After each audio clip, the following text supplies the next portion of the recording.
I'm here to talk about success. The first rule of success is to have a vision. You see, if you don't have a vision of where you go, and if you don't have a goal where you go, you drift around and you never end up anywhere. I couldn't see myself becoming a farmer or a worker in a factory or anything like that. My vision was totally different. I felt that I was born for something special, for something unique, for something big.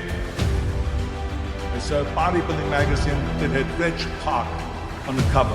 Reg Park was then a 3-time Mr. Universe, and I saw him on the big screen as Hercules. I read that and I said to myself, wow, this is the blueprint for my life. You know how great it felt that I knew where I was going?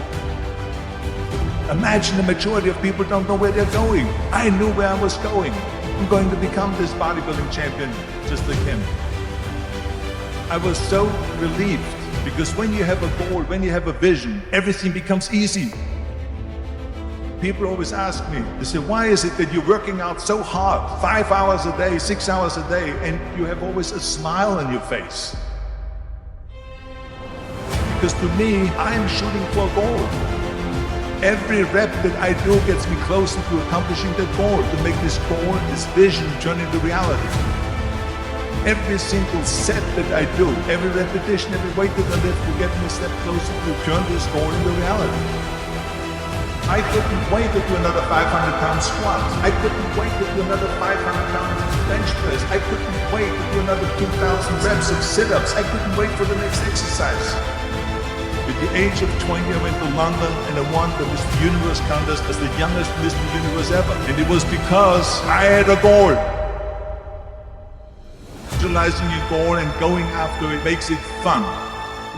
You got to have a purpose no matter what you do in life. You got to have a purpose.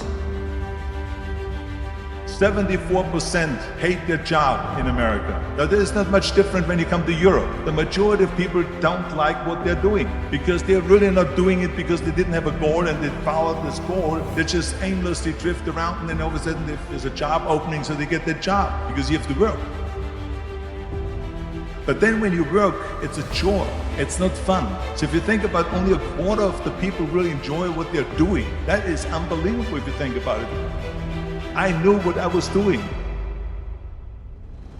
It's like a medical student that studies and knows he wants to become a doctor. You know where to go. And the same thing is also in politics. I remember that in politics, I had a very clear vision that I will be the leader of California. So that's rule number 1, have a vision. Rule number 2 is don't listen to the naysayers. Don't listen to the naysayers. Everything I ever did, the thing that I heard out of people's mouth was, that's impossible. That can't be done.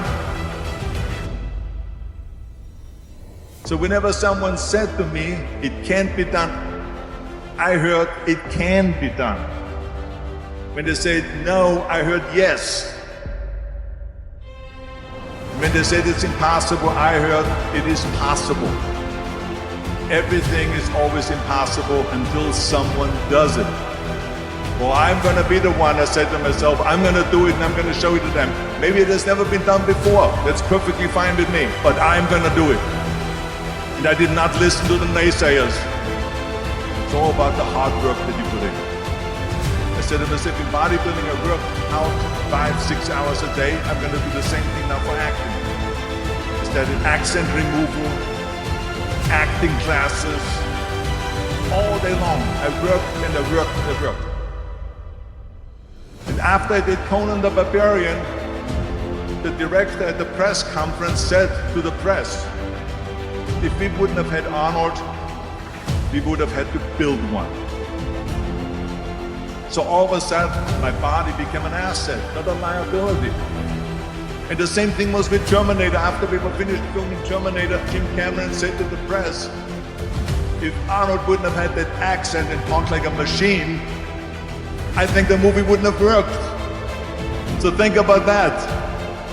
The body and the accent that they attacked was an asset. But I didn't listen to those losers. I didn't listen to them at all.